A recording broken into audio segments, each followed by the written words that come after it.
Right now, we are going to speak with State Senator Mark Peake as the General Assembly session should be winding to a close, finishing up on Saturday. Senator, good morning. Welcome back to the program. Good morning, Brian, Mary, and Biscuit. Yes, this is last week. Woo. I think we're going to get out of here on time. So, well, that's one of the nice things when it's just the amended budget rather than the original. Did you guys get snow there? Still mess that up sometimes too. But I think this year we're going to get out, and we've got some House delegates who are really anxious to get out there and start running for re-election. That's right. All of them are up for re-election. Did you guys get snow there in Richmond? Yes, we really did. Got a good chunk of snow and very dry and powdery. Still some on the roads, but I stay in Richmond close enough to walk to the Capitol. We stayed open, and I was fortunate enough to have Lila up here visiting last night so we could walk around downtown, and the restaurants were open and got to eat. It was very, very pretty snow, especially if you don't have to drive anywhere. Yeah, that does make a difference. Well, let's talk about the budget as long as we've brought it up here. It was remarked at how similar the budgets were when they were passed, so people seem to think that they're going to be pretty easy to reconcile. Does that jibe with your view? Yes, and the talk is I think they've pretty much reconciled. I think it's done. They have not given us the numbers yet. I don't know when we'll get the numbers of how it's going to be broken out, but I think the spending portions were all very close. The main differences were including the slot machines. In one, they had it in the Senate, not in the House, but the governor's going to veto that, and that might have been the main difference. Yeah, explain how that works. It's different with the budget in Virginia than it is nationally. Governor has a little bit more flexibility. The governor has a lot of flexibility. It's line item veto. They've been talking about it at the federal level forever, having a line item veto. Of course, they had it at the federal level. They would really not ever get anything done, even more so how little they get done now was when they just do one massive continuing resolution for the last 40 years. But here the governor can strike each item. He can strike the skill game part, and then it comes back and we vote on it. Pretty much how a Democratic legislature ought to work. And when it comes back to that vote, is that a 2/3 vote, or does it just take a majority to restore the budget? It would take a 2/3 vote to it would take a 2/3 vote to override the veto. Now, let's talk about the American Electric Power here. A lot of complaint about bills over this winter. You had the bill in the Senate. There's another one in the House fairly close. Tell us what your bill would do, and are those bills going to be reconciled and go to the governor? They will be reconciled. They will go to the governor. Mine made it off the Senate floor. It had come back from the House. The House bill will get voted on today. They're a little bit different. These are not dramatic changes. It was the best that we could do in a very short amount of time. This securitization process, allowing them to refinance their assets to reduce so they don't have to charge for the storm and the Hurricane Helene and then these most recent storms, and to do some other things. We're going to have to continue to work on them, and that will come up next year. As you know, Senator Hackworth had that bill to pretty much deregulate electricity in Southwest Virginia, which did not go anywhere. I think then Senator Stanley wrote a letter to the State Corporation Commission asking about how to remove Appalachian Power as a utility for Southwest Virginia. So there's a lot of heat on Appalachian Power to lower their rates. But the other side of that is, I think coming up, Dominion's got a rate increase in front of the State Corporation Commission. Their rates are going to be going up as well. So APCO is going to be a lot closer to Dominion, but unfortunately it's not going to be because theirs have come down so much. It's going to be because other rates are going up. And what the Democrats refuse to discuss is how their Green New Deal coupled with the federal Green New Deal are making it very difficult to come up with affordable forms of electricity. They don't want natural gas, which is very cheap. And, of course, we've got more coal than Saudi Arabia has oil, and they don't want us to use it. Speaking with State Senator Mark Peake here on the Morning Line. Something we talked with you a few weeks ago was a bill that you were carrying for the Campbell County Sheriff's Department, having safety devices to horse-drawn buggies. This is to do with Amish moving into Campbell County. That had been set aside for some contact with the Amish. Not like it's going to be a Zoom call or what have you. Whatever happened with that? Yeah, that has gone by for the year. We made some changes in 2023 with reflectors and things like that. We still don't have the lights. There are some sects that just are adamantly opposed to lights. And Sheriff Hodges, Darrell Hodges, I used to represent Cumberland, just a great guy, and Sheriff Wick Clark, also very involved in this. We are going to come up, hopefully, when you're approaching a stoplights, they'll have those warning signs that start flashing, warning lights about to change, or they'll flash vehicles entering intersection. And I think the Amish will be agreeable to putting something on the buggy that you don't see that will trigger those lights. So we're going to take a look at trying to do that in these counties that have the buggies. So we already have the warning signs, watch out for buggies. Now when the buggy goes by that sign, it'll have a light that will flash. It'll trigger a light, and that'll give drivers a warning. That was what Darrell Hodges has proposed to me, and we're going to start working on that. It would have to come back next year, though. Yeah, that'll be next year. Yeah, we're leaving. We're leaving Saturday. Yep. So all these problems that come up are hard to address, and then when you have a bill that doesn't make it, it runs into problems, you got to come back next year. It can be very difficult. You think we should have the legislature in session longer, maybe add a couple of weeks each year? No. We should be shorter. We have so many unnecessary bills. It is just shocking.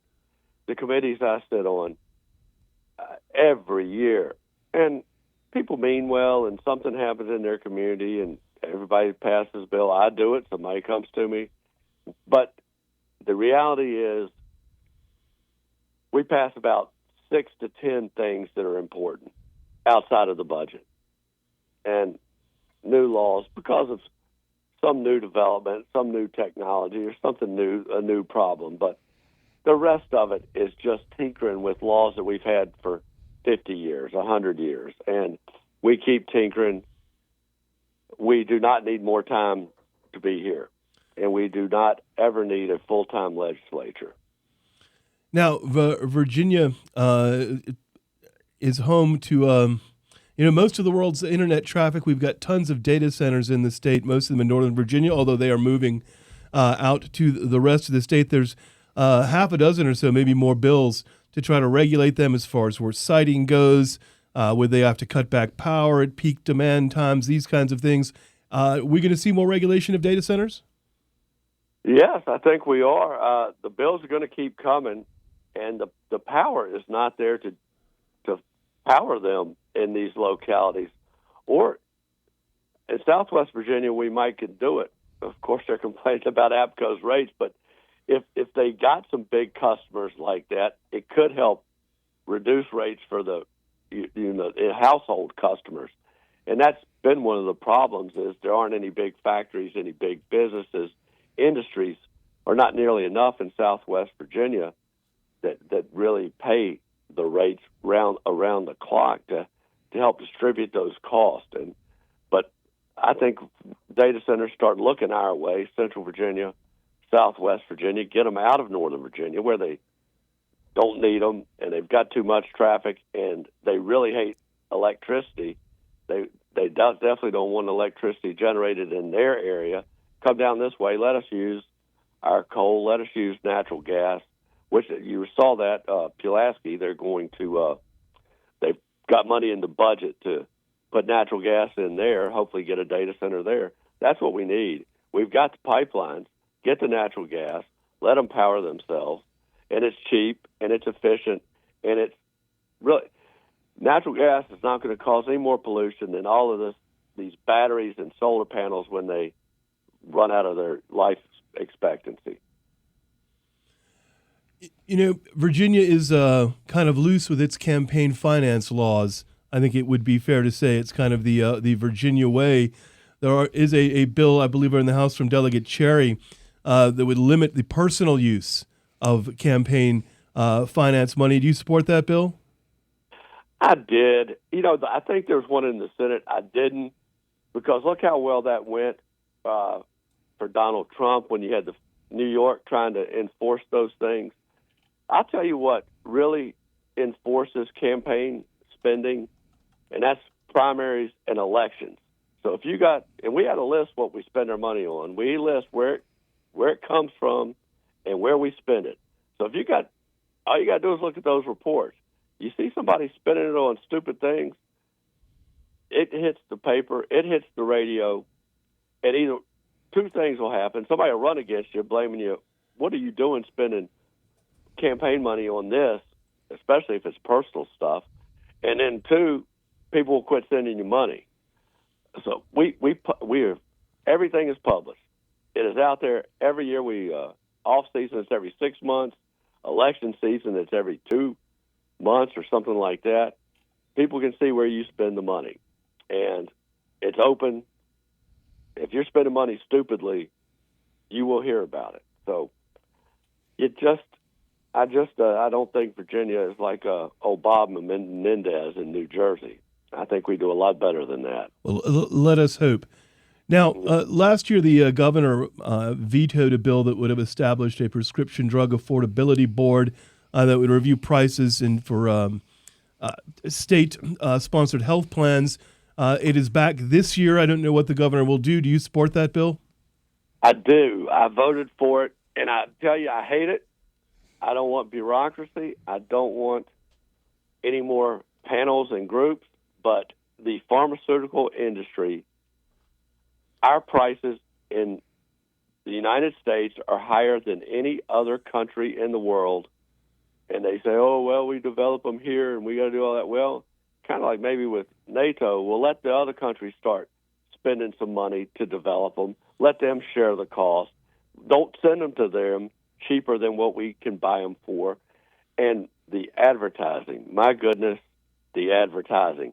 We spend more money on advertising. We're one of only 2 countries, I believe, that allow it. But I had the numbers earlier in session when I had my bill on they blame the PBMs, pharmacy benefit managers, had a bill on that. We spend 20% maybe of their expenditures are on advertising, not research and development, 20% on advertising. So I think the federal people have talked about reining in the advertising. But if we don't, you pass a board, you come after them, maybe they'll respond and do something to get our prices more in line with other countries. But if you just, they talked to me. I voted for that bill last year. They came to me in the off season. No, it's not us. It's not us. It's the PBMs. You need to do this. You need to do that. I met with a guy in West Virginia. They had passed a bill to bring that in. It was called Share the Savings. My bill comes up. Not a single person that had been working with me over the summer to go after the PBMs came to testify. Not a single pharmaceutical company came to testify. Not a single pharmaceutical representative, which showed me right there they absolutely do not care. They know the governor's going to veto this one, but next year, who knows? But they'd better do something. It's just like the power company. The rates are too high. The prescription prices are too high. It's hurting our senior citizens on fixed income. Our low-income folks, we're doing something on the Medicaid side. But the prescription prices are way too high. They waste too much money on advertising. We've got to do something. All right, we're about out of time. I want to ask you something not to do with the legislature right now. Former Delegate Dave LaRock contemplating a run for governor, going to challenge the Lieutenant Governor Winsome Earl Sears for the nomination, possibly. I know this is kind of, maybe MAGA getting back at her for remarks about President Trump. You worried this splits the party headed to the election? No, I'm not. I got to say, his most recent race, he lost a Senate primary. And so losing a Senate primary is just generally not much of a springboard to challenging a statewide elected, currently sitting lieutenant governor for governor. Winsome has been addressing her Donald Trump comments for 2022. I think he will fully support her. She is fully supporting him. So I don't think there's going to be a split. There's no one's ever 100% happy with whoever the candidate is. But when you look at the alternative of what Spanberger will do, collective bargaining statewide for all state employees, including teachers everywhere, and doing away with the right to work, not to mention the other taxes and the way they will be pro-criminal instead of tough law enforcement. The differences will be very apparent, and I think people will come support Winsome. She is going to be our candidate. All right, we'll leave it there. State Senator Mark Peake, thank you for joining us this morning. Thank you. All right, guys. See y'all soon.